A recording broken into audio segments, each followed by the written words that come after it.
Bismillahirrahmanirrahim. Assalamu alaikum dear students. How are you? Inshallah you will be fine and safe in your homes. Today is my first lecture about the unit number 1, that is the fundamentals of chemistry. In this we will learn about the branches of the chemistry. First I want to tell you about what is the chemistry. Chemistry is the science that examines materials and the changes that take place in the materials. All the material in the universe, it is examined under the chemistry. This chemistry, study of the chemistry is divided further into different branches, which are the physical chemistry, organic chemistry, inorganic chemistry, biochemistry, industrial, nuclear, environmental and analytical chemistry. So first one is the physical chemistry. What is this physical chemistry? Physical chemistry deals with the structure of the matter and the changes that take place in this matter, and all the laws and theories we study under this physical chemistry, due to which these changes take place. Organic chemistry is the branch of chemistry in which we study about the compounds of the carbon. All the carbon compounds, they are studied in this organic chemistry, but there are certain compounds also present which are not considered as organic chemistry. They are the carbonates, bicarbonates, carbon dioxide, carbon monoxide. These are the exceptional cases. Inorganic chemistry is the branch of chemistry that deals with the elements and the compounds, except the organic compounds. As I have told you that carbon compounds are studied in the organic chemistry, and all the other elements and compounds other than the carbon, they are studied in the inorganic chemistry. In biochemistry, we studied the physical and the chemical changes that take place in the living organisms, in the living bodies. All the changes that take place in the living things, they are studied in this biochemistry. Industrial chemistry, as you know that industry, we use the term industry, it means large scale production of the useful substances. In industrial chemistry, we learn about the method and learn about the use of the technology by which we can produce the useful substances at the large scale. In nuclear chemistry, we study about the changes that take place in the nucleus of an atom. So we called it the nuclear chemistry. In environmental chemistry, we study about the effect of the chemicals and their toxic or adverse effect on the human life, the things which pollute our environment. All these are studied in the environment chemistry, how they affect our environment. It is studied in this. And in the last, it is the analytical chemistry, and this chemistry deals with the methods and instruments for determining the composition of matter, to know about the type and number of the elements, their ratios. All these things are analyzed in this analytical chemistry. Now there are some basic definitions which are commonly used in the chemistry. First one is the matter. Matter is anything that has the mass and occupies the space. These two qualities are present in a substance, that it has a mass and it also occupies the space, it covers some space, that is considered as the matter. Now what is the substance?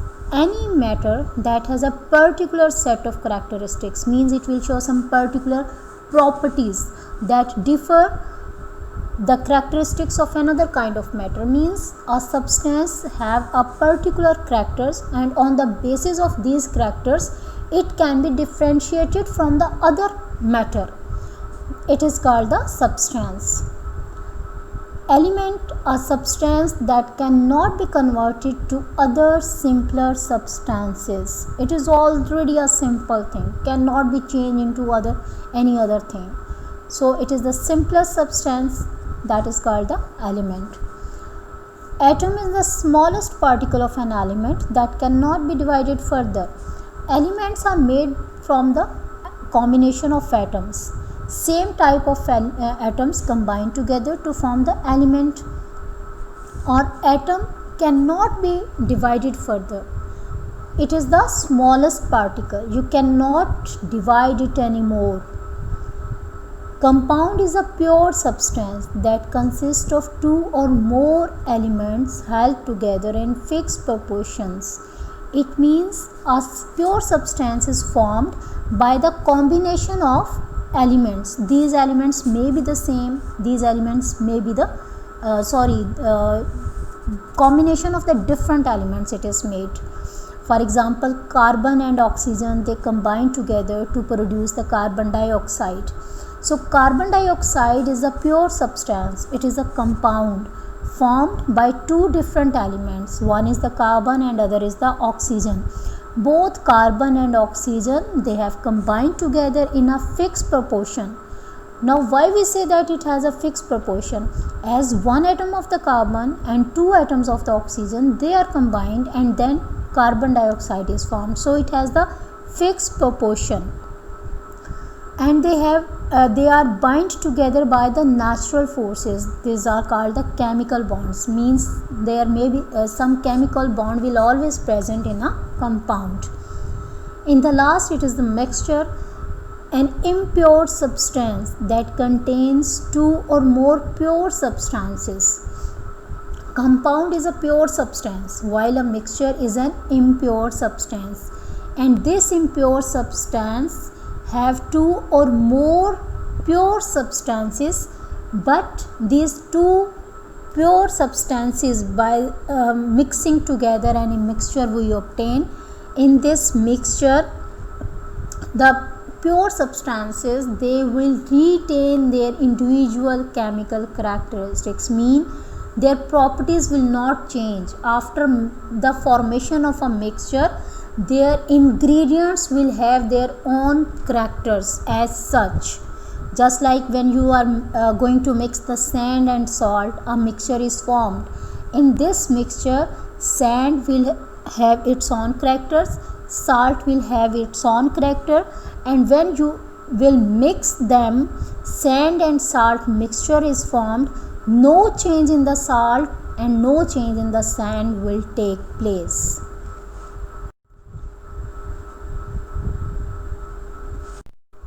Now, what are the differences between the compound and the mixture? As you have already learned that compound is a pure substance, mixture is an impure substance. Compound consists of two or more elements held together. As you have seen in the case of carbon dioxide, carbon and oxygen mix together to producing the carbon dioxide, which is a compound. In case of the mixture, it consists of two or more pure substances, just like I have given you the example of sand and salt. Sand is a pure substance, salt is a pure substance, and when you mix them, a new substance is formed, that is the mixture, in which sand and salt retain their characters. Elements in a compound are always in fixed proportions. For example, in case of the carbon dioxide, one atom of the carbon and two atoms of the oxygen, when they will combine in the ratio of 1:2, it will always be the carbon dioxide. In case of the water, H2O, two atoms of hydrogen and one atom of the oxygen combine together.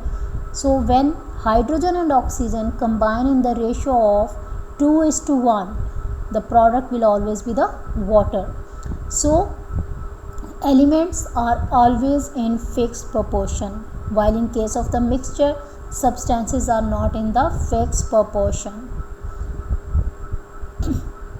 In case of the compound, it is bound by natural forces called the chemical bond. Always there will be some force will be operating there, in which the two or more elements, they will be bind together. That is called the chemical bond. While in mixture, no chemical bonds are present. In compounds, elements cannot be separated by the physical method. By simple method, you cannot decompose the compound into its ingredients. But in case of the mixture, we can separate them by simple physical methods. In case of the compound, properties of the compounds are different from the properties of the elements from which they are formed. For example, again I am going to repeat the example of formation of carbon dioxide. Carbon and oxygen mix together and producing the carbon dioxide. The properties of the carbon dioxide are different from the carbon and oxygen. While in case of the mixture, substances retain their individual properties. Just like the mixture of sand and salt, you can see that salt remain intact its characters, and sand also remain its properties as such.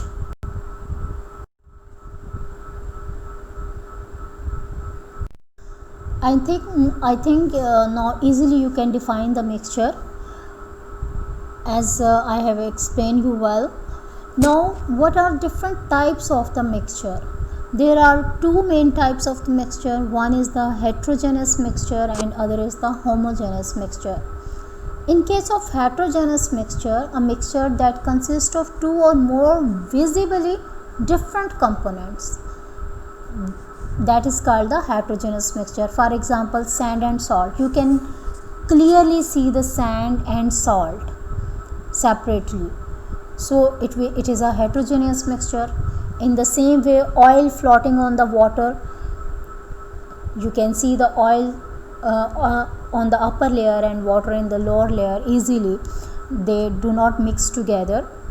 So these are the heterogeneous mixture in which you can see clearly the different components of the mixture. Second is the homogeneous mixture. A mixture that consists of only one phase is called the homogeneous mixture. Just like when you make a solution of the sugar, you mix the sugar in the water. What happened? You cannot see the water and sugar separately once they have mixed together. In the same way, when you dissolve the salt in the water, you cannot see the salt separately from the water. Now they have mixed together and they exist only in a single phase. For just like it is in the liquid form. The sugar solution is in the liquid form, salt solution is in the liquid form. So they consist of only one phase after its formation. That is called the homogeneous mixture. And in case of the homogeneous mixture, they have the uniform composition throughout. Once you have made the solution, what happened? Every part of the solution will have the same composition. For example, if you make the 5% sugar solution, it means if you take the drop from any part of that solution, it will contain the 5% of the sugar.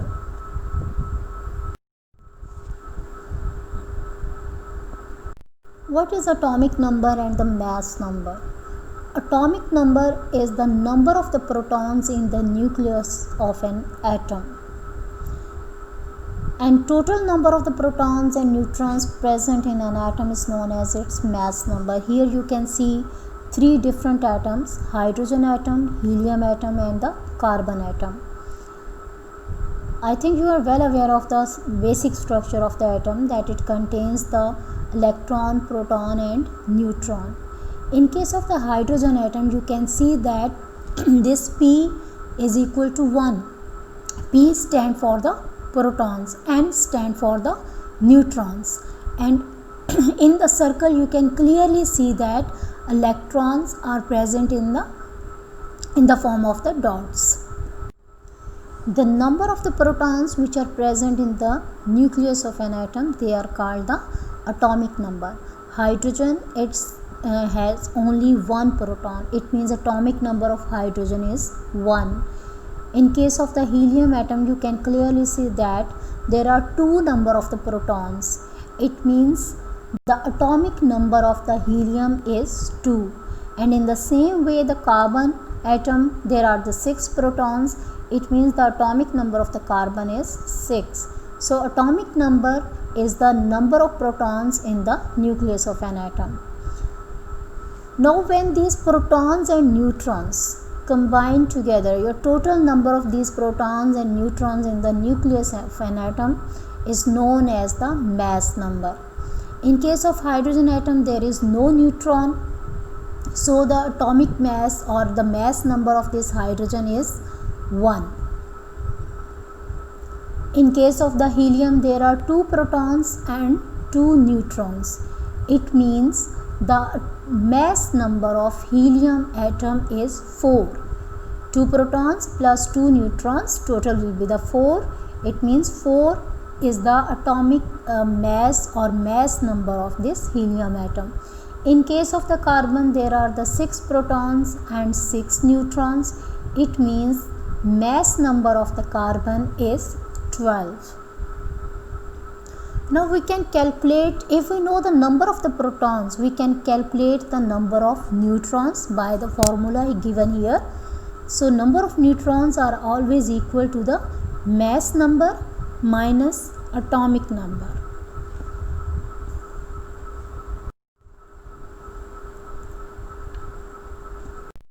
What is relative atomic mass?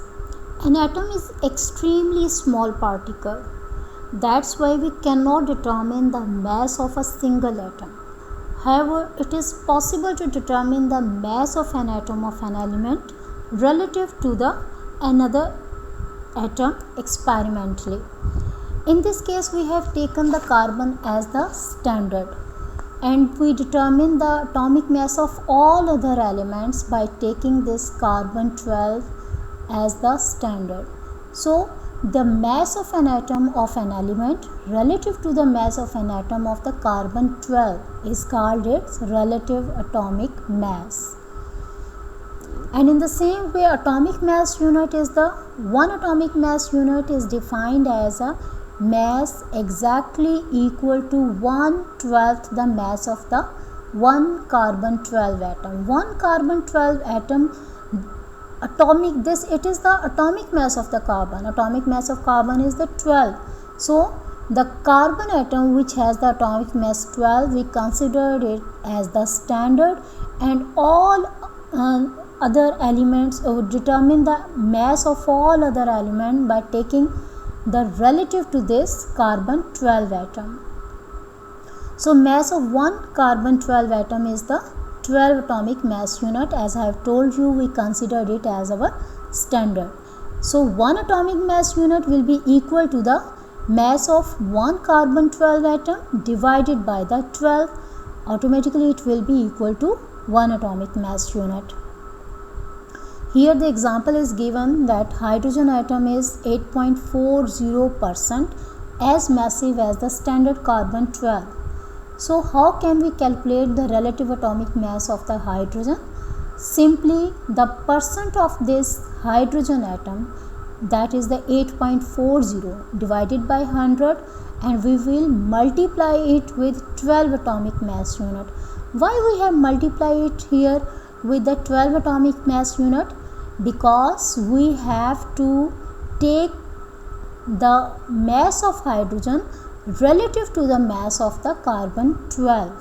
That is why we multiply it with the 12 atomic mass unit. So our answer is 1.008 atomic mass unit. That will be the relative atomic mass of the hydrogen.